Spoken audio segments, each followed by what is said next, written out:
उत्तराखंड की राजधानी देहरादून में पिछले दिनों में घटना को लेकर सीएम धामी सख्त हो गए हैं। उन्होंने पूरे प्रदेश में ऑपरेशन प्रहार चलाने के आदेश दिए हैं। शाम के बज चुके 8 और आप देख रहे हैं कोशनार और मैं हूं आपके साथ निशी भाटिया। देहरादून में रविवार को दो गुटों में बहस के बाद चली गोली से रिटायर्ड ब्रिगेडियर की मौत के बाद कानून व्यवस्था पर सवाल उठा है, जिसके बाद राज्य के मुखिया पुष्कर सिंह धामी ने अधिकारियों के साथ बैठक की और सख्त निर्देश दिए। उन्होंने पुलिस के वरिष्ठ अधिकारियों की जिम्मेदारी तय करते हुए साफ शब्दों में कहा कि कानून व्यवस्था में लापरवाही किसी भी हालत में बर्दाश्त नहीं की जाएगी, जिस पर विपक्ष ने तंज कसा है। आईजी गढ़वाल को देहरादून की कानून व्यवस्था की दैनिक मॉनिटरिंग सुनिश्चित करने के निर्देश दिए गए। एसएसपी देहरादून को अधीनस्थ अधिकारियों की स्पष्ट टास्किंग पर उनकी जवाबदेही सुनिश्चित करने को कहा गया है। साथ ही क्षेत्र में प्रभावी पुलिसिंग बनाए रखने के निर्देश भी दिए गए। क्षेत्राधिकारी और थाना प्रभारी स्वयं फील्ड में सक्रिय रहकर चिन्हित हॉटस्पॉट क्षेत्रों में पुलिस की विजिबिलिटी बढ़ाएंगे और बैरियर्स पर सघन चेकिंग सुनिश्चित करें। आईजी, एसटीएफ और एसएसपी एसटीएफ को देहरादून में सक्रिय आपराधिक तत्वों के विरुद्ध विशेष अभियान चलाकर कड़ी कार्रवाई करने के निर्देश दिए गए। उत्तराखंड के जनमानस को सुरक्षा देने की दृष्टि से, उत्तराखंड को शून्य अपराध की धरती करार देने की दृष्टि से, देवभूमि की जो अपनी मान्यता है, देवभूमि का जो एक अपनी संस्कृति है, उसे सुरक्षित रखने की दृष्टि से मुख्यमंत्री जी का ये सराहनीय कदम है और उत्तराखंड की जनता माननीय मुख्यमंत्री जी के इस कदम की सराहना भी कर रही है। इतना ही नहीं, डीजीपी के साथ ही सत्यापन अभियान के अंतर्गत पीजी और किराएदारों का सघन सत्यापन करने और होम स्टे में संचालित गतिविधियों की नियमित निगरानी सुनिश्चित की जाए। इसके साथ ही निर्धारित समय के बाद संचालित हो रहे बार और पब पर सख्त कार्रवाई करने के निर्देश दिए गए। आदेश में कहा गया है कि निर्धारित समय अवधि के बाद पब, बार और रेस्टोरेंट खुला रहा तो मुकदमा दर्ज होगा। प्रतिष्ठानों में नियमों का सख्ती से पालन सुनिश्चित करने की हिदायत दी गई। नियमों का उल्लंघन करने पर सीधे वैधानिक कार्रवाई के लिए तैयार रहने की चेतावनी। प्रतिष्ठानों में कार्य करने वाले सभी कर्मचारियों का 100% सत्यापन सुनिश्चित किया जाए। बहुत देर कर दी हजूर, आते आते यही हाल इस प्रदेश के मुख्यमंत्री का है। कानून व्यवस्था जब पट्टी से उतर गई, जब लोगों में भय का माहौल बन गया, तब विपक्ष के दबाव में आज मुख्यमंत्री जी ने कानून व्यवस्था की समीक्षा की है और उन्होंने कहा कि अपराधों के खिलाफ जो है जीरो टॉलरेंस की नीति अपनाई जाएगी और अपराधियों के खिलाफ ऑपरेशन प्रहार चलेगा। जब अपराधी खुलेआम दिन दहाड़े जो है बेकसूरों पर प्रहार कर रहे थे, बेगुनाह बेटी की गर्दन जो है राजधानी देहरादून के मच्छी बाजार में काट रहे थे, जब जो है सिल्वर सिटी में गोलियां चल रही थी, जब जो है सुद्धोवाला में बोरे में जो है निर्दोष की लाश मिल रही थी और जिस तरीके से एक निर्दोष जो है सेना की ब्रिगेडियर की जान जो है गई है, आखिर उसकी जवाबदेही और जिम्मेदारी किसकी है, ये भी मुख्यमंत्री को बताना चाहिए था। आदेश के बाद सत्यापन अभियान के अंतर्गत पीजी किराएदारों का सघन सत्यापन अभियान करने और होमस्टे में संचालित गतिविधियों की नियमित निगरानी भी पुलिस रख रही है। तो वहीं विपक्ष कई तरह के सवाल पैदा कर रहा है। विपक्ष का कहना है कि केवल पुलिस जब जागती है, जब शहर में कोई बड़ी घटना हो जाती है, इससे पहले पुलिस सोई रहती है। उन्होंने कानून व्यवस्था को विफल बताया। जब ऑपरेशन प्रहार चलाने की जरूरत थी, तब आप ऑपरेशन तोड़फोड़ कर रहे थे और कुंभकर्णी निद्रा में सोए हुए थे। इस प्रदेश की जनता पढ़ी लिखी है, सरकार और पुलिस प्रशासन की नाकामियों को भली भांति जानती है। आज कानून व्यवस्था को लेकर के आम जनमानस में भय का माहौल है। आज जो है कोई भी बच्चा घर से निकलने से पहले डरता है, बेटियां निकलने से पहले डरती हैं। उनके मन में ये आशंका रहती है कि ना जाने अगले चौराहे पर कौन उनकी गर्दन काट दे, कहां से गोली चल जाए, वो सुरक्षित भी है या नहीं है। आम जनमानस के मन में जो कानून व्यवस्था के लिए भय का माहौल पैदा हो गया है, उस भय के माहौल से वो बाहर कैसे निकलेंगे, कैसे अपराधियों में पुलिस प्रशासन का खौफ कायम होगा, ये भी मुख्यमंत्री जी को बताना चाहिए। ये सही बात है कि पिछले कुछ दिनों से तेजी से अपराध राजधानी में बढ़ रहा है। दिन दहाड़े गोली चल रही है, जो वाकई कानून व्यवस्था पर सवाल पैदा कर रही है। उत्तराखंड के शांतवादियों में अशांति फैल रही है और अब ऐसा इस ऑपरेशन के चलने से राजधानी में बेखौफ बदमाशों पर कितनी लगाम लग पाएगी, ये खैर देखने वाली बात रहेगी। देहरादून से योगेश आर्य की रिपोर्ट।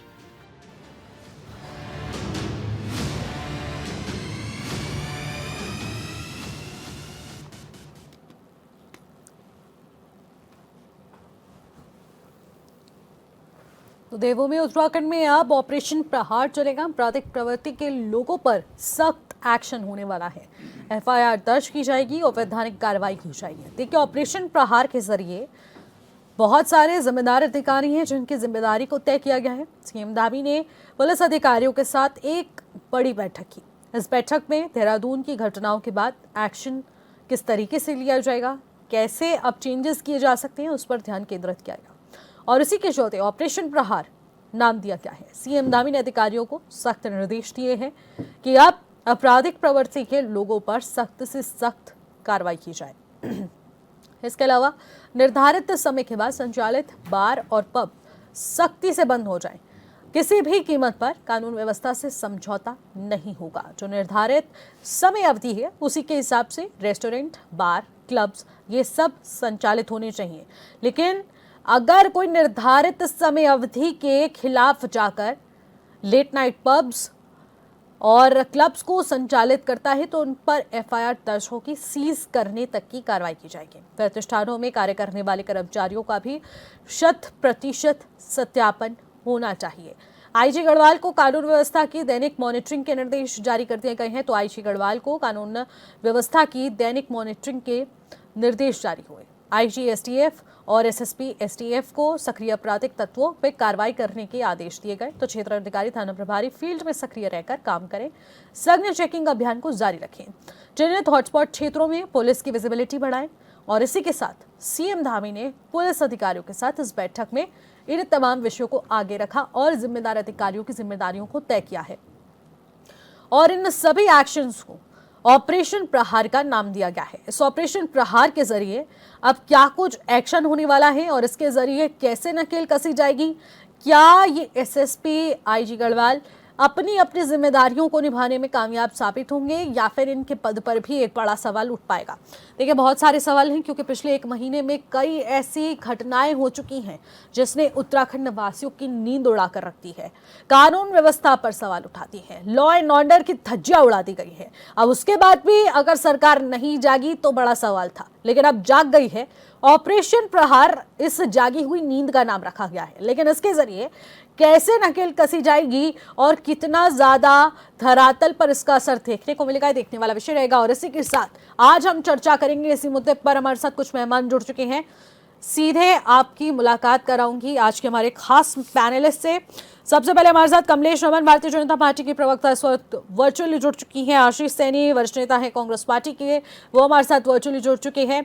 हमारे साथ डॉक्टर पंकज पैनूली, यूकेटी के प्रवक्ता है, हमारे साथ स्टूडियो से जुड़ चुके हैं। राकेश मिश्रा हैं, राजनीतिक विश्लेषक, वो हमारे साथ स्टूडियो से जुड़ चुके हैं। आप सभी पैनलिस्ट का मैं स्वागत करूंगी और चर्चा की शुरुआत करते हैं सीधे कमलेश जी आपसे। आखिरकार सरकार ने बड़ा निर्णय ले ही लिया है जिसका नाम ऑपरेशन प्रहार है। ये पहले भी हो सकता था, आखिरकार इतनी देरी क्यों? क्या ब्रिगेडियर की हत्या का इंतजार हो रहा था, फिर जागेगी सरकार? कमलेश जी। नहीं, देखिए ऐसा नहीं है कि सरकार की आज जागी है सरकार हर रोज जागती है। हाँ। हमारा पुलिस विभाग हर रोज जागता है और पहरा भी देने का काम करता है।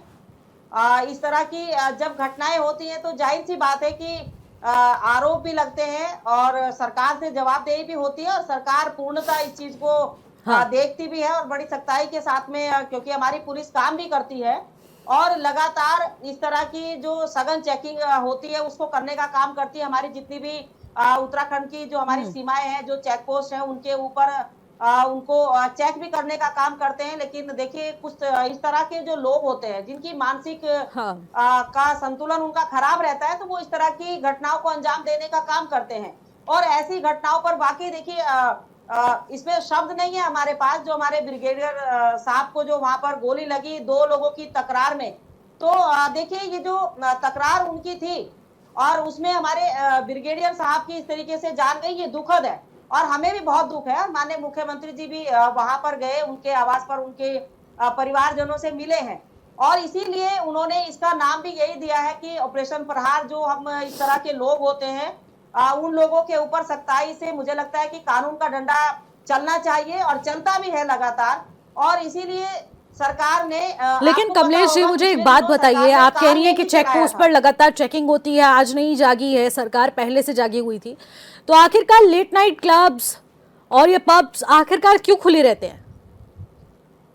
किसकी शय पर खोले जाते ये हैं? सवाल है, ये सवाल बिल्कुल देखिए, मैं इस चीज को कोई दरकिनार नहीं करूंगी। आपने जो सवाल किया है, वाकई जो हमारे रूल रेगुलेशन है, हमारे जो पब है, क्लब है, उनको अपनी समय सीमा के अनुसार ही चलना चाहिए। तो जाहिर सी बात है कि जो वहाँ के चौकी थाने या जो भी इसका हाँ। जिम्मेदार अधिकारी होता है, उसकी जवाबदेही बनती है। क्यों खुले रहे, किस लिए खुले रहे, ये सब जांच अभी चल रही है। तो और उन पुलिस वालों को जो हमारे उस चौकी के उसमें इर्द गिर्द आते थे, उनको हटाने का काम भी किया है। तो जाहिर सी बात है कि सरकार अपनी तरफ से ठीक पूरा है। ये काम कर रही है कि इस तरह की घटनाएं ठीक है। दोबारा ना घटे।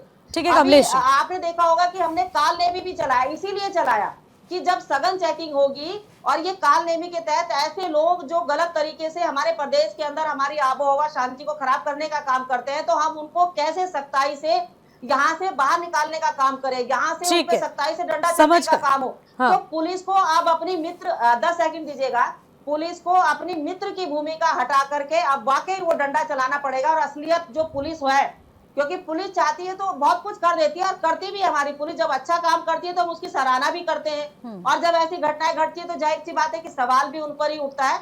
तो लेकिन भरोसा रखिए कि पुष्कर सिंह धामी जी की सरकार है, इसलिए सख्त कानून और ठीक सख्त है। लहजे के साथ में उन लोगों से बात ठीक होगी है। और प्रहार भी होगा उनके ऊपर। बिल्कुल उम्मीद यही की जा सकती है, क्योंकि दो ऐसे उड़दंगियों के बीच एक निर्दोष की हत्या हो गई। बहुत दुखद ये घटना रही है, जिसके बाद सभी की नींद तो उड़ी है, लेकिन सभी का चैन भी उड़ चुका है कि आखिरकार मॉर्निंग वॉक पर एक आम आदमी निकलता है और उसको नहीं पता होता कि उसके बाद वो घर लौटेगा या नहीं लौटेगा। बड़ी चिंताजनक बात है। लेकिन आशीष सेना जी, मैं आपसे जानना चाहूंगी कि आखिरकार क्या लगता है, ऑपरेशन प्रहार नाम तो दे दिया गया है, नए फिर से रूल्स बनाए गए हैं, लॉ एंड ऑर्डर को टाइट किया गया है, क्या लगता है बदलाव है?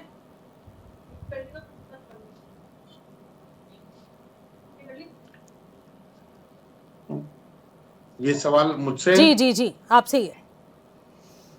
हाँ, देखिए, मैं इस घटना पर प्रतिक्रिया दूंगा। इससे पहले मैं आपको याद दिलाऊंगा। हाँ। रात के अंधेरे में देर रात में एक बड़ी इनोवा गाड़ी में 6 छात्र जो थे, उनकी दुर्घटना में मृत्यु हुई। बहुत भयानक दुर्घटना थी। और उसमें भी ये देखा गया था कि जो पुलिस की मॉनिटरिंग सिस्टम है, मॉनिटरिंग 2 तरीके से है, जिसमें चौकियों द्वारा भी है, जहां पर बीच में बैरिकेड लगाकर रोकते हैं। दूसरा जो हमारा कैमरे लगे हुए हैं, डिजिटल कैमरे, उनके द्वारा भी चेक की जाती है। उस समय कमलेश रमन जी की सरकार जो थी, उस समय उन्होंने जब इस घटना का सबक लिया तो क्या संशोधन करते हुए पाया। उसके बाद देहरादून की सड़कों पर अनेक हत्याएं हुई, फिर वापस वही डिजिटल कैमरे, वापस वही पुलिस मॉनिटरिंग और वापस वही सब कुछ आया। क्या इन्होंने सीखा कि जिससे ठीक करने का काम किया गया?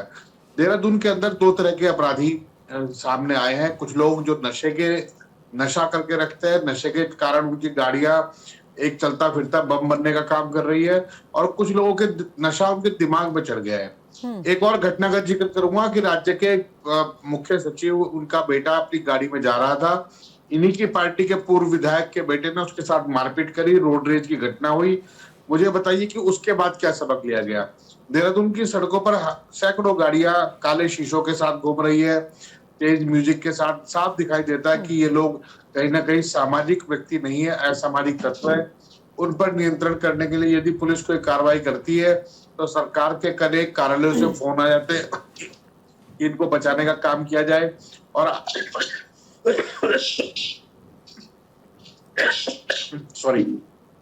और उनको बचाने के लिए जो सरकारी दफ्तरों से फोन आते हैं, मंत्रालयों से फोन आता है, मंत्री फोन करते हैं। तो असलियत में समस्या कुछ और है। यदि पुलिस नियंत्रण करने का काम को बढ़ाने का काम करेगी तो निश्चित रूप से ऊंचे रसूख वाले और आपराधिक और मानसिक और माफियावाद वाले लोग जो है, वो कहीं ना कहीं पुलिस को कंट्रोल करने की कोशिश करते हैं। इससे पहले पुलिस के दरोगाओं द्वारा जब जांच की गई तो भारतीय जनता पार्टी के लोगों ने, पदाधिकारियों ने विशेष रूप से पुलिस के साथ भी मारपीट करने की कोशिश करी है। तो जब हम उत्तराखंड को एक बेहतरीन पुलिस और अच्छी पुलिसिंग देने की बात कर रहे हैं, तो पुलिस पर जो गैर जरूरी राजनीतिक दबाव बनता है इस तरह के अपराधियों को बचाने के लिए, वो कैसे कम होगा। दूसरा, हाँ। पुलिस की जो सक्रियता को बढ़ाने के लिए किन किन इक्विपमेंट की किस तरह की जरूरत है, क्या वो आवश्यकताएं पूरी होनी है या वो आवश्यकताएं मांगी जाएंगी, ठीक है। तो उसके लिए क्या काम किया जाएगा, ये देखने वाली बात है। ठीक है, देखिए एक तरफ यहाँ पर भी कहा जा रहा है कि क्या कुछ इक्विपमेंट्स की नीड है जिसके चलते क्राइम को रोका जा सकता है, पुलिस की इससे ज़्यादा हेल्प हो पाएगी। लेकिन इसी बीच सीसीटीवी कैमरे लगाए गए थे चौक चौराहों पर कि कोई भी इस तरीके की आपराधिक घटनाएं ना हो, कुछ भी ना हो।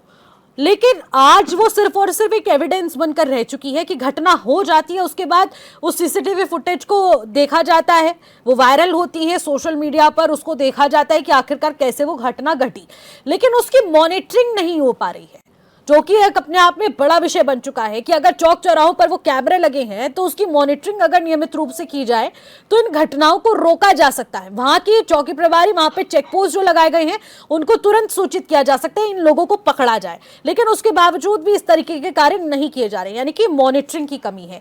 लेकिन क्या मानते हैं आप पैनोली जी कि वाकई में इक्विपमेंट्स की कमी एक अपने आप में वजह बना हुआ है या फिर सरकार की ढिलाई है, पुलिस प्रशासन सिर्फ और सिर्फ खानापूर्ति करता है? देखो निशी, इसमें ना दो एंगल्स आते हैं। पहला एक आता है कि इस टाइप के प्रवृत्ति के लोगों को संरक्षण कौन देता है, और दूसरा आता है इनकी फाइनेंस कहां से आती है। आज आप राजपुर रोड को देखें तो वहां पे पटे पड़े हैं क्लब, बार, स्पा। ये कहां के लोगों का पैसा लग रहा है?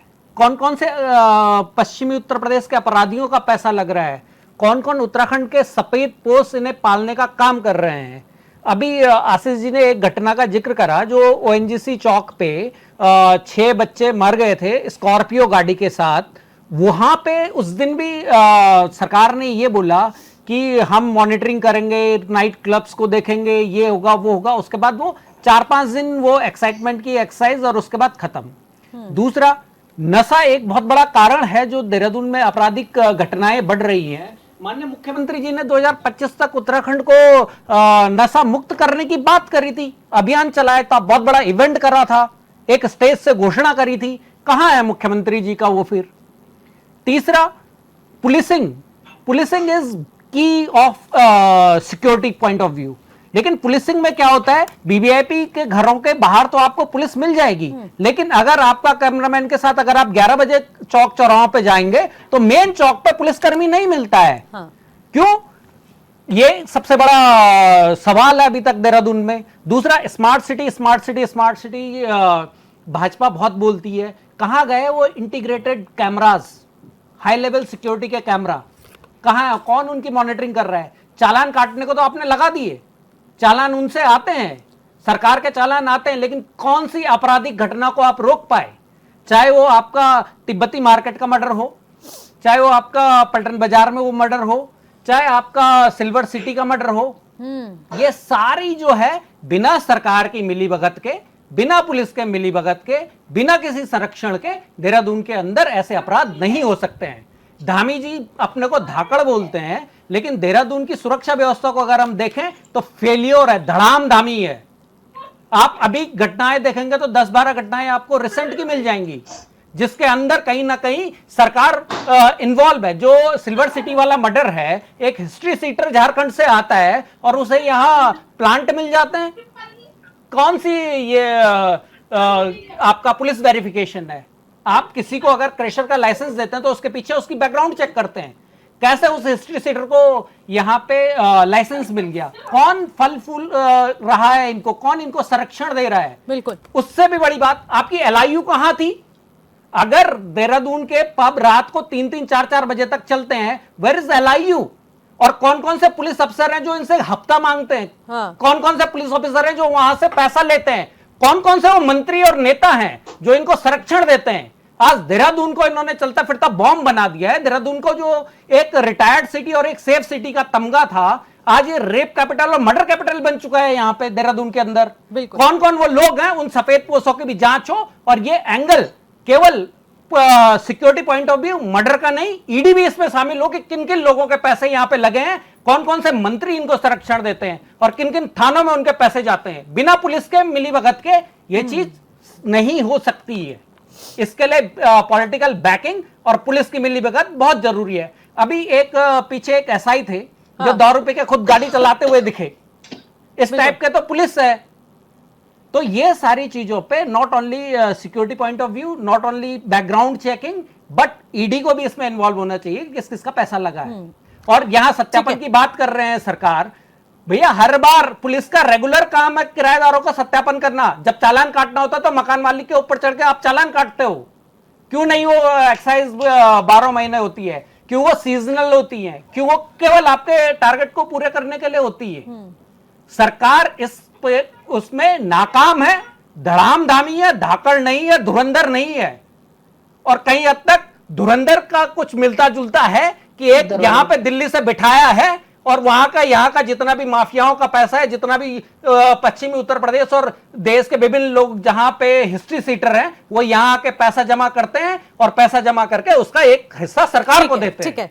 ठीक है। अभी इस वक्त देखिए राकेश मिश्रा जी, आपसे जानना चाहूंगी, देखिए एक तरफ इन्होंने धुरंधर धामी की परिभाषा भी यहाँ पर बता दी है, धड़ाम धामी की परिभाषा इन्होंने बताई है, लेकिन जिस तरीके से देखने को मिल रहा है क्राइम का ग्राफ कहाँ से कहाँ पहुँच चुका है, काफ़ी सारी कमियां यहाँ सरकार की नज़र आ रही है। लेकिन सरकार चाहती है कि भाई हम पूरी तरीके से प्रदेश को रेगुलेट कर रहे हैं, हमारी कोई गलती नहीं है, ये एक्सीडेंट केसेस हैं, लेकिन उसके बाद सिक्योरिटी पर्पस से हम लोग जांच करेंगे, मॉनिटर करेंगे, और नए निर्देश जारी हो चुके हैं, ऑपरेशन प्रहार नाम दे दिया गया है।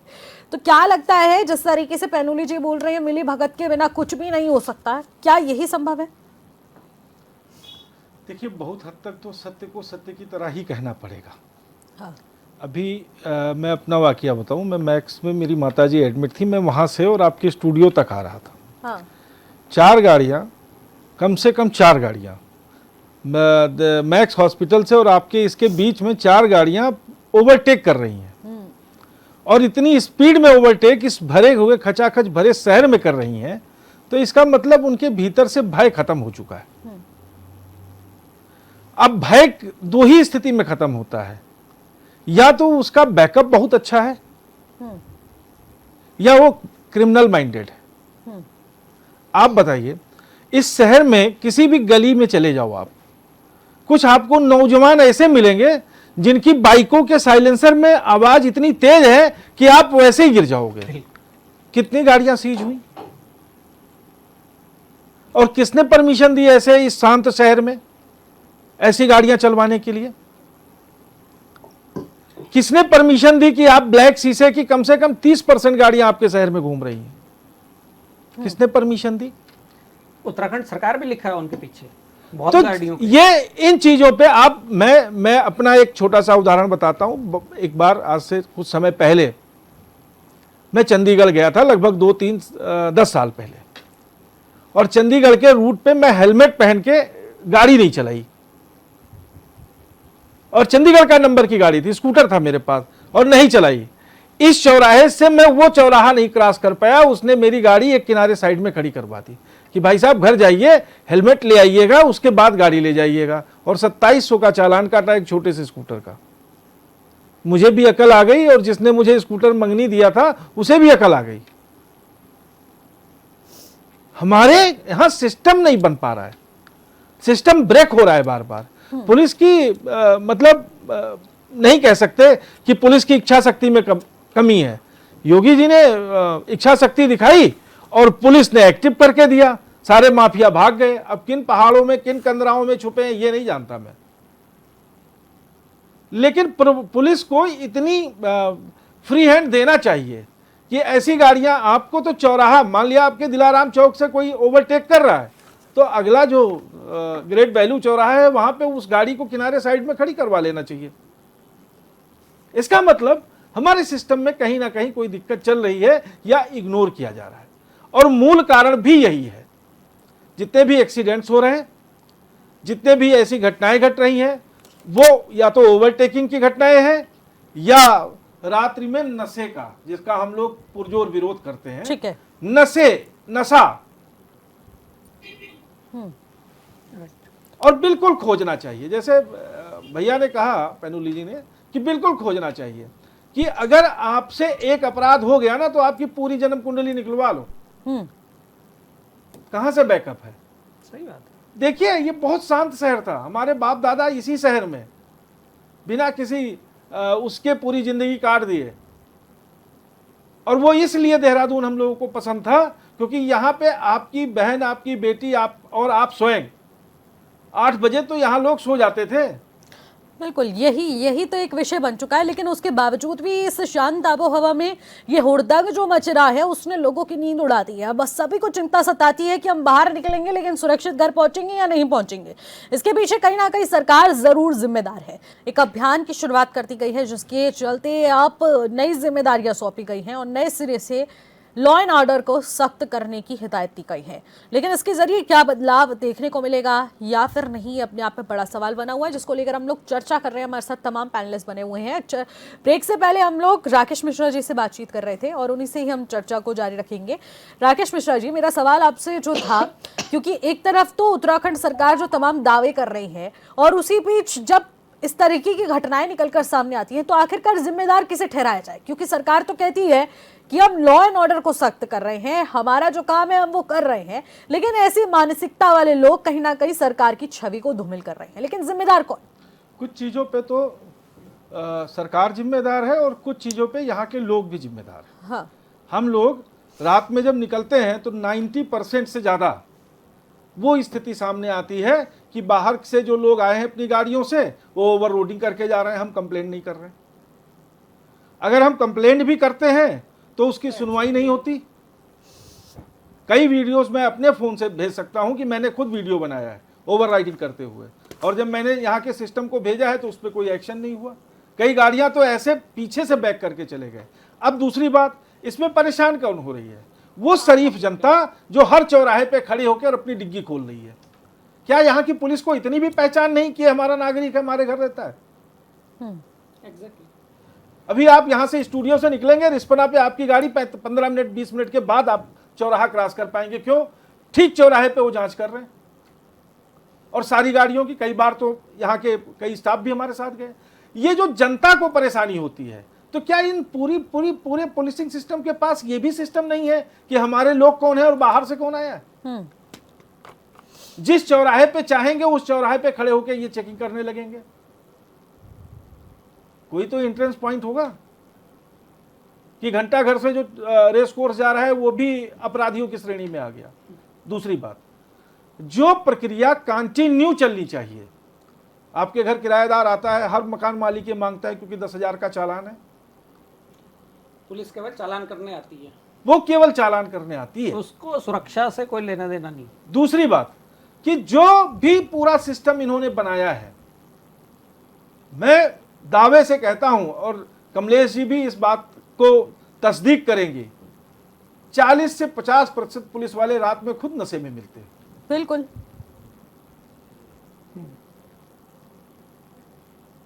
तो कितनी बार हमारे यहाँ की सोशल सोसाइटियों ने जाकर उनका चेकअप किया, कितनी बार उनके आवाज नहीं आ रही है साहब, कितनी बार उनके मुंह में वो मीटर जो लगता हो लगा के देखा, अल्कोहल मीटर।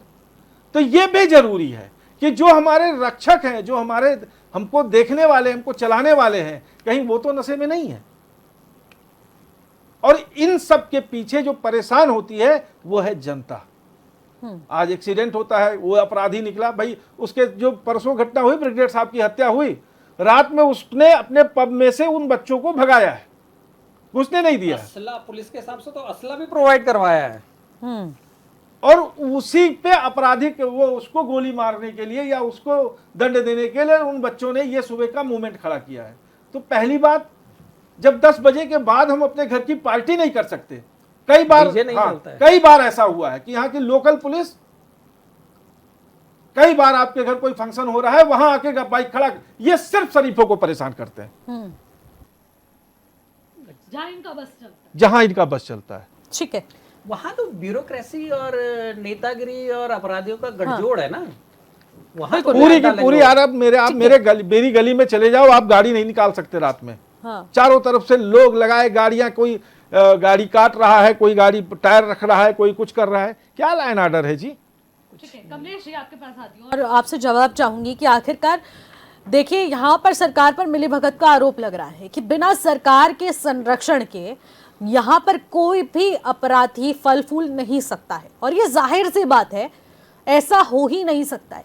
लेकिन आखिरकार सरकार कहाँ चूक रही है? कौन है वो सफेद पोश वाले लोग जो कि इतना संरक्षण इन अपराधियों को दे रहे हैं? क्या इसका जवाब आप दे पाएंगी? देखिए, राजनीतिक तौर पर जो भी हम यहाँ पर बैठे हैं और अपनी बात को रख रहे हैं, ये मुझे लगता है कि राजनीति का मुद्दा नहीं है कि बस आप खाली सरकार को घेर दो। हर मुद्दे पे सोचो कि बस सरकार की जिम्मेदारी है और सरकार को घेरने की। लेकिन कमलेश जी, जो सत्ता में बैठा होता है उसके पास पावर तो होती है ना। अगर एक दो इंसिडेंट्स हो तो हम समझे भी, लेकिन ये लगातार आप देखोगे तो 10-12 इंसिडेंट्स अभी 3-4 महीने में हो गए। आपने जितना जहर उगलना था उगल दिया। अब 1 मिनट। जहर नहीं, सच्चाई है। जहर नहीं है, सच्चाई है। दुख है इस प्रदेश का, दुख है इस प्रदेश का। सवाल किए हैं, मैं किसी भी घटना का समर्थन नहीं करती। देखिए, एज ए प्रवक्ता होने के नाते और एज ए व्यक्तिगत कमलेश होने के नाते किसी की भी कोई भी घटना जो घटी है उनका हमारी भारतीय जनता पार्टी का कोई भी एक कार्यकर्ता समर्थन नहीं करता है, बल्कि विरोध करता है कि इस तरीके की घटनाएं नहीं घटनी चाहिए। देखिए, अब हमारे पास टेक्नोलॉजी इतनी है, हमारे पास कैमरा लगे हैं, सड़कों पर सब चीजें लगी हैं। मोबाइल हमारा एक ऐसी चीज हो गया कि 1 मिनट में सारी चीजें वायरल होती है। अब मेरा सवाल, एक बात बताइए भाई लोगों, आप लोग सब यहाँ बैठे हो और आप कह रहे, मैं मानती हूँ कि इन दिनों कुछ घटनाएं ज्यादा घटी है, वाकई घटी है, और वो तुरंत जो है वो वायरल भी हुई है और 24 घंटे के अंदर वो लोग पकड़े भी गए हैं जिन लोगों ने ये काम किया है। अब पहले की अगर मैं तुलना में बात करूं तो क्या घटनाएं पहले नहीं घटती थी क्या इस तरीके की? आप उठा के तो देखिए इतिहास। लेकिन कमलेश जी, देखिए, आप इतिहास तक पहुंचेंगे तो फिर बहुत कुछ निकलेगा और फिर इतिहास पर नहीं जाने की जरूरत है। नहीं, संबंधित व्यक्ति के खिलाफ तो क्या कार्रवाई की बताइए जरा, झूठ मत बोलिए ना। मैंने आपसे पूछा कि पूर्व विधायक के पुत्र के खिलाफ क्या कार्रवाई की, जरा बता दीजिए एक बार। एक सवाल का जवाब दे दीजिए ना। सुनिएगा, पहले हमारे पास टेक्नोलॉजी नहीं थी, मोबाइल नहीं थे, इसलिए घटना का पता नहीं चलता था। 15-20 दिन तक और महीने तक वो पकड़ा ही नहीं जाता था जो घटना को अंजाम देता था। आज ये धाकड़ दामी, धुरंधर दामी है जो उसकी निगरानी में 24 घंटे में वो लोग पकड़े जाते हैं। अभी धुरंधर दामी का नाम ले रहे थे ना ये, कि वो धाकड़ दामी नहीं है, वो ये नहीं है। अरे भाई, काल नेमी उन्होंने चलाया। जितने कानून सख्त बना कमलेश जी, कमलेश जी, चैंपियन और उमेश कुमार पे क्या कार्रवाई करी? चैंपियन और उमेश कुमार पे क्या कार्रवाई करी? खुलेआम उन्होंने गोलियां चलाई। कमलेश जी, आप ही बोल रही हैं कि टेक्नोलॉजी नहीं थी, लेकिन अब जब टेक्नोलॉजी है तो उसका इस्तेमाल क्यों नहीं कर रहे हैं आप? क्या कार्रवाई करी? कमलेश जी, पहले टेक्नोलॉजी नहीं थी। कमलेश जी, पहले जब टेक्नोलॉजी नहीं थी, लड़के ने जो रोड रेज की घटना, लेकिन अब तो अब क्या हो रहा है? क्या कार्रवाई करी ये पूछ रहे हैं बस भाई। देखिए, कानून से बड़ा कोई नहीं है, कानून को अपना काम बखूबी करना चाहिए। कानून से बड़े हैं, कानून से बड़े भाजपा ही है, कानून से बड़े भाजपा के नेता है। कमलेश जी से मैं एक क्वेश्चन पूछ रहा हूँ, वो अपनी तो हम यही तो पूछ रहे हैं कि कार्रवाई क्या हुई है वो तो बता दीजिए। हमारी सरकार में घटे, और कांग्रेस इतनी दूध की धुली नहीं है जो बात बनाती है कांग्रेस बैठ करके यहाँ पे।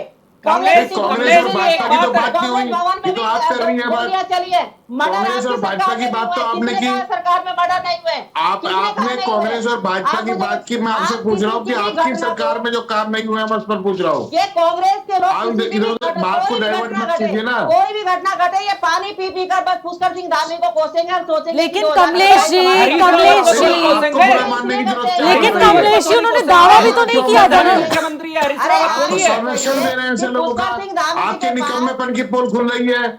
आप पुलिस के कंधों पर रखकर बंदूक नहीं चला सकते। फिर आपकी सरकार है, आपकी सरकार की नीयत नहीं है कि देहरादून को अतिक्रमण मुक्त और खराब ट्रैफिक से बचा हुआ पर कमलेश जी, आप माहौल दे सके। कोई घटना घटी, हमने उनको ना पकड़ा हो, पुलिस ने जो है सख्ताई ना बरती हो। क्या तो रहा हूँ, चैंपियन के लड़के को क्यों नहीं पकड़ा आपने? अगर सैनी जी अभी किसी का कत्ल कर दे तो सैनी के दिमाग में घुसी है कमलेश रमन। मैं आपसे एक सवाल पूछ रहा हूँ, रोड रेज की घटना का मैं एक उदाहरण दे रहा हूँ, मेरे पास तो सैकड़ों उदाहरण मौजूद हैं। एक उदाहरण दे रहा हूँ, उसका मुझे बताइए क्या कार्रवाई हुई है। क्या चल सकता है क्या? 1,20,00,000 जो हमारी जनसंख्या है उनके पीछे प्रत्येक पुलिस वाला चल सकता है? उसके दिमाग को पढ़ सकता है क्या? अब उनका क्या झगड़ा आपस में था? नहीं तो इसका मतलब ये है कि आप कुछ नहीं कर पाएंगे, इसका मतलब है कि आप कुछ कर नहीं सकते। हमें दुख है।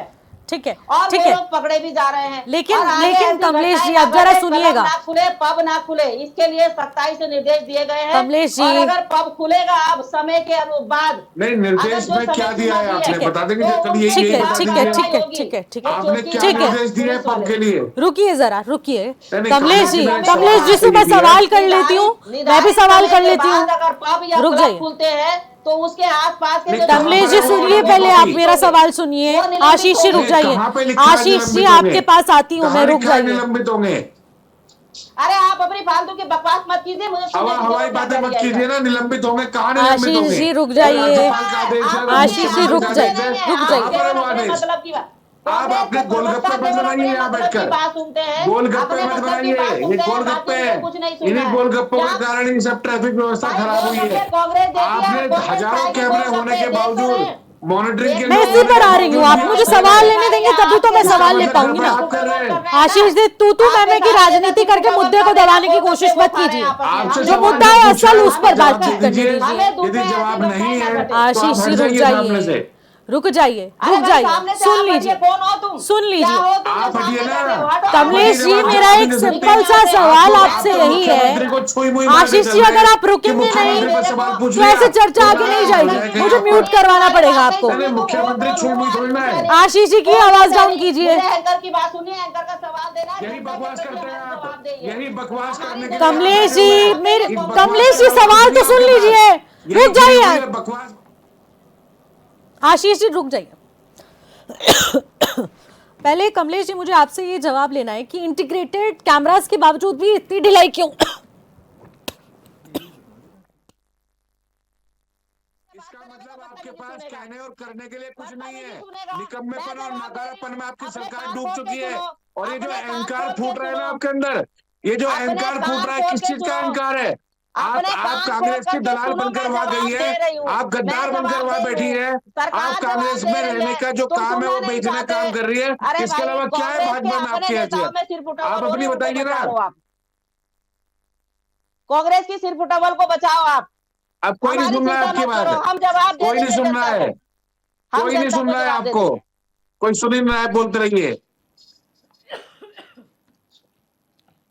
इतनी ज्यादा चैनल पर बैठ करके इस तरह नहीं की नहीं, भाषा का आपको अगर इस्तेमाल नहीं करना चाहिए। बोलने की तमीज नहीं है तो प्रवक्ता मत बनिए ना। सड़क पर बैठकर गाली गलौज करिए, गैंग चलाइए। आप गैंग चलाइए, आप अपराधियों के गैंग चलाइए, माफियावाद के गैंग चलाइए। अगर बोलने की तमीज नहीं है, अगर बोलने की तमीज नहीं है, सरकार का पक्ष आप रख नहीं सकते। मैं बता दूंगा कौन है, पता लग जाएगा, पता लग जाएगा कहां से आए हैं। आप अपनी अपनी बात बताइए, कहां से आए हैं आप? कांग्रेस की मुखबिर के अलावा कुछ नहीं है। मुखबिरी के पेंशन खा रही हैं आप। मुखबिरी की पेंशन है, सरकार फेल है, आप भी फेल है, आपकी सरकार ही फेल है। आपकी सरकार अपराधियों को बचाने में लगी हुई है। ठीक है, ठीक और है, यहाँ ठीक है, पर ठीक है, मुझे रुक जाइए, रुक जाइए, रुक जाइए, जानबूझकर बहस को आगे मत बढ़ाइए, रुक जाइए। सर्टिफिकेट दो। देखिए, कांग्रेस बीजेपी ना, कांग्रेस बीजेपी यही काम करती है, यही काम करती है। बहसबाजी में मुद्दा दबा दो, बहसबाजी में मुद्दा दबा दो, आम आदमी को फंसा जानबूझकर दो, मूर्ख बस। प्रवक्ताओं को भेजती है ताकि कोई बात ना हो रुक सके। जाइए आशीष सैनी जी। अब मुझे आप दोनों की आवाज डाउन करनी पड़ेगी, दोनों की आवाज डाउन कीजिए। नहीं तो आपको जलन क्यों हो रही है? आशीष सैनी और आपको कमलेश जलन जी क्यों हो रही की है? सवाल पूछने आवाज से को पीसीआर डाउन कर दीजिए। भाई इनको तमीज नहीं है कि किस तरीके से इससे बात की पता जाती लगता है कि गाँव में। भाजपा के पैनोली जी, जवाब चाहूंगी आपसे कि आखिरकार देखिए, नाइट क्लब्स और हम स्पा की बात कर रहे हैं, बहुत सारी ऐसी चीजें हैं जो लेट नाइट ओपन रहती है। अगर हम रिहायशी इलाकों की बात कर लें तो हम राजपुर रोड अगर चले जाएं, रेस कोर्स चले जाएं, तो लेट नाइट तक ये बाजार खुला रहता है और यहाँ पर बहुत दूर दराज से लोग पहुंचते हैं, खासकर कॉलेज स्टूडेंट्स भी पहुंच जाते हैं। लेट नाइट वहाँ पर एंजॉय किया जाता है, गाड़ियाँ खोल दी जाती हैं, वहाँ पर खुले में ड्रिंक की जाती है, नशे का सेवन किया जाता है और उन्हें रोकने के लिए कोई भी वहाँ पर मौजूद नहीं होता। तो ये स्मार्ट सिटी के नाम पर जो इंटीग्रेटेड कैमरास लगाए गए हैं, स्मार्ट कैमरास लगाए गए हैं, तो आखिरकार वो किस काम के? फिर स्मार्ट सिटी किस काम की? कहां पर कानून व्यवस्था को कंट्रोल कर रहे हैं? यहाँ तो सब फेल है। निशी जी, आप बहुत छोटी बात कर रहे हैं। मुख्यमंत्री जी ने एक इवेंट करके एक बहुत बड़े स्टेज से अनाउंस करा था कि 2025 तक हम स्टेट को नशा मुक्त कर देंगे। जिस प्रदेश के मुख्यमंत्री की घोषणा, वहाँ की ब्यूरोक्रेसी, वहाँ की पुलिस विभाग, उसको अगर अमली जामा नहीं पहना सकते हैं तो उसमें आप इंटीग्रेटेड कैमरा की बात कर रहे हो, ये तो बहुत छोटी बात आपने पूछ ली है। दूसरा, जिस प्रदेश के अंदर 2 सिटिंग एमएलए आपस में गोलीबाजी करते हो, गोलीबारी करने के बाद और फिर गाली गलौज करते हो, और उन दोनों माननीयों को, पूर्व विधायक और वर्तमान विधायक, आज तक उनके ऊपर कार्रवाई नहीं हुई है, तो ये भी एक बहुत बड़ा सवाल है कि जब आप एग्जाम्पल ऐसे सेट कर रहे हैं जहां पे 2 माननीय, एक पूर्व विधायक और एक वर्तमान जब लीडर ही ऐसा होगा, गोलीबारी कर रहे हैं और उनके ऊपर कोई भी कार्रवाई नहीं हो रही है, दोनों को बिहाइंड द बार नहीं रखा गया है, चाहे पूर्व को हो चाहे वर्तमान विधायक को। वर्तमान विधायक की अगर विधायकी नहीं गई खुलेआम लहराने में, अगर किसी का आम आदमी ने उस तरीके से बंदूक लहरा दी होती तो वो जमानत के लिए घुटने रगड़ जाते उसके, हाई कोर्ट में और सुप्रीम कोर्ट में। दोनों माननीय चौड़े होकर रुड़की में, जब एग्जाम्पल गवर्नमेंट ये सेट कर रही है, अगर इस सेट का एग्जाम्पल प्रदेश के अंदर है तो वो अपराधी जो दूसरे प्रदेशों से आया है उसको क्यों नहीं यहाँ सेफ हेवन लगेगा, क्यों नहीं उसको यहाँ अपने को सुरक्षित महसूस करेगा। और इसी टाइप के माननीय इनको संरक्षण देते हैं, पुलिस के ऊपर दबाव करते हैं। मेरे को उत्तराखंड पुलिस पे 1% भी डाउट नहीं है। उत्तराखंड पुलिस की जितनी भी टॉप लीडरशिप है या फिर उनका सिपाही है, मुझे उसकी डेडिकेशन पे 1% शक नहीं है। लेकिन अगर आप किसी घोड़े के आगे के दोनों टांगे बांध दें और उसके बाद उसे बोलें कि तू जंप कर, दौड़, नहीं दौड़ सकता, तो ये जो इवेंट करने के लिए मुख्यमंत्री ने 2025 को नशा मुक्त करने के लिए जो इवेंट करा था, यानी कि पुलिस भी कंट्रोल्ड है। पुलिस तो कंट्रोल्ड है ना। कई बार पुलिस रिफॉर्म की बात करी गई है देश के अंदर, क्योंकि पुलिस ब्यूरोक्रेसी से चलती है। अब सीबीआई कभी अरविंद केजरीवाल के केस में देख लीजिए, कई सारे ऐसे केस आते हैं जिसमें निर्दोष को उठा के अंदर बंद कर देती है। जो लद्दाख के वो थे, उनको रखा, वांगचुक को रखा, और उस सोनम वांगचुक को रखा। उसके बाद गृह मंत्रालय अपनी वो वापस ले लेता है। बड़ा हुआ, बड़ा अच्छा मजाक चल रहा है। या तो से जुडिशरी देती या फिर वहां की पुलिस इंटेलिजेंस थी। आपने उसके ऊपर राष्ट्रीय सुरक्षा कानून लगाया, तो पुलिस मैनेज होती है, पुलिस मैनेज्ड है। मुझे उत्तराखंड के हर सिपाही के ऊपर गर्व है और मुझे यह पता है कि यहां का व्यक्ति 100% ईमानदार है। लेकिन यहां की 3rd क्लास जो नेतागिरी है, जो ये नेताएं हैं, वो उनको 1st क्लास कर्मचारियों को रूल करते हैं। ठीक है, इसलिए ठीक है, यहां पे ये ऐसे अपराध होते हैं। और इसमें उत्तराखंड पुलिस को अगर आप खुला छोड़ दें, मैं गारंटी के साथ बोल सकता हूं, किसी मंदिर से चप्पल चोरी नहीं हो सकती है। अपराध तो दूर की बात है। अगर उत्तराखंड पुलिस को आपने जो 4 धाम यात्रा को इतने प्यारे तरीके से निपटा सकते हैं, जो कुंभ का आयोजन करवा सकते हैं, वो क्या 2 शहरों को वो नहीं कर सकते? लेकिन क्या करें, पुलिस वाला भी क्या देखेगा, 2 एमएलए लड़ रहे हैं, दोनों ने गोलीबारी करी, उसमें तो कुछ हुआ नहीं यार, हम जाएंगे उनके बुरे बनेंगे, या फिर डीजीपी का फोन आ जाएगा कि इस मैटर को दबा दो।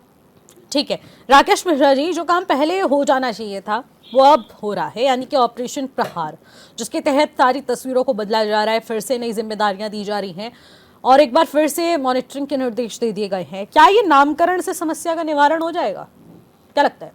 नहीं, ऐसा नहीं है। इसमें इच्छा शक्ति की जरूरत है। इसलिए ये तो सतत प्रक्रिया है। कब हमारे यहाँ पुलिस वेरिफिकेशन नहीं होता है, कब सत्यापन नहीं होता है, कब हमारी रोड से पुलिस हटती है, हमेशा चेकिंग होती है। सब चीज़ें सतत प्रक्रिया में चलता है। उसके बाद भी अगर इतनी लूप लाइनें घुसी हैं तो कहीं ना कहीं से हमारे सिस्टम में कहीं ना कहीं कोई लूप होल फंसा हुआ है।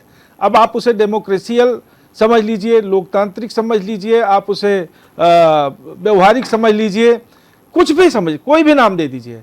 लेकिन प्रश्न यहाँ ये खड़ा होता है कि जब एक बार अपराधी आपके, मेरा फिर वही क्वेश्चन आके खड़ा होता है कि जो जिस चीज के लिए ये बातें चलती हैं ना, जब एक चौराहे पर उसकी ओवर स्पीड दिख जाती है तो अगले चौराहे पे वो गाड़ी जब्त क्यों नहीं हो जाती? बिल्कुल, अगर वो गाड़ी जब्त करने की पावर इस पुलिस को दे दी जाए तो शायद जो व्यक्ति दिल्ली, हरियाणा, कलकत्ता या दुनिया के किसी कोने से उत्तराखंड की तरफ चलेगा तो वो सभ्यता का पाठ पढ़कर तब इस प्रदेश में प्रवेश करेगा। अब आप बताइए कि चोर तो सब जगह है,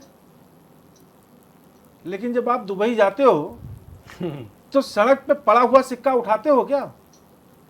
कोई नहीं उठाता, क्योंकि उन्हें पता है कि यहां जब सिक्का उठेगा तो मेरा हाथ कटेगा। जरूरत है एक सख्त कानून की। ठीक है। जब हमारा कानून सख्त होगा, हमारे पहरेदार सख्त होंगे, जब उन्हें पता होगा कि गाड़ी तो नहीं छूटती, पैदल जाना पड़ेगा, तो वो वाइट शीशा भी लेके आएंगे और कतार में अपनी गाड़ियां भी लेके चलेंगे। एक सीपीयू चला करती थी देहरादून के अंदर, हाँ, उसको बंद करने के क्या कारण रहे? तो जो बातें, एक सख्त कानून की जरूरत है। मतलब प्रशासनिक मामला, प्रशासन ही वस्तुतः चलाता है। शासन और प्रशासन दो है, तो शासन तो रूल करता है और वस्तुतः जो चीजें मैनेज करता है वो प्रशासन करता है। ठीक तो है। अगर प्रशासन को इस बात के लिए कह दिया जाए कि हमें सरकार पूरे प्रदेश का लाइन ऑर्डर बिल्कुल मेंटेन चाहिए 100%, तो 3 दिन के अंदर सब चीजें व्यवस्थित हो जाएंगी, कोई बड़ी बात नहीं। ठीक है कमलेश जी, जवाब चाहूंगी अब आपसे, और मुझे सीधा इसका जवाब दीजिएगा कि आखिरकार जब यातायात नियमों के पालन की बात आती है तो सिर्फ एक ही शब्द सुनाई दिया जाता है कि चालान काटने की कार्रवाई की जाएगी। चालान काट दिए जाएंगे, यातायात इससे पूरे नियमों का पालन होगा, लोग जागेंगे, जागरूक होंगे। लेकिन धरातल पर तस्वीरें क्यों नहीं बदलती? लेकिन आप लोगों का राजस्व जरूर बढ़ जाता है। तो क्या सिर्फ वसूली के लिए चालान की कार्रवाई की जाती है? वाकई में लोगों को जागरूक भी किया जा रहा है? देखिए, अभी जो हमारे पैनलिस्ट ने अभी बोला है, मैं देखिए इन बातों से इत्तेफाक रखती हूँ कि सख्ताई बहुत आवश्यक है और हमारी पुलिस को किसी के दबाव में आने की मुझे लगता है कि आवश्यकता नहीं है। और चालान की बात नहीं है कि खाली वो चालान करते हैं, वो गाड़ी सीज भी करते हैं, वो लाइसेंस भी जब्त करते हैं, लेकिन पता होता है ना कि छूट जाएगी, जिनको वो पता होता है कि छूट जाएगी। हाँ, अब देखिए, अब क्योंकि उनका काम है चालान करना, उनका काम है कोर्ट में भेजना। अब वो कोर्ट में किस प्रक्रिया पे वहां से उनकी गाड़ी छूटती है, देखिए ये एक अलग मैटर हो सकता है, लेकिन कभी कभी गाड़ी भी नहीं छूटती है।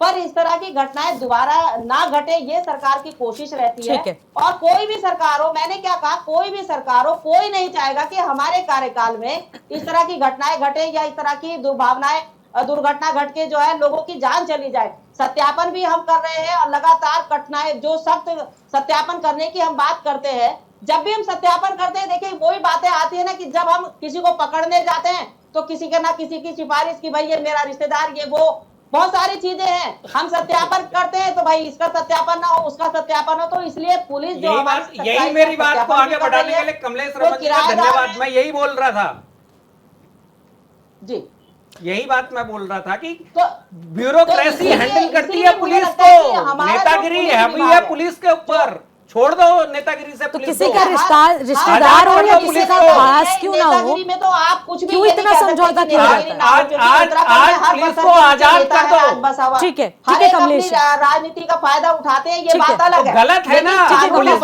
दबाव में आती है इससे।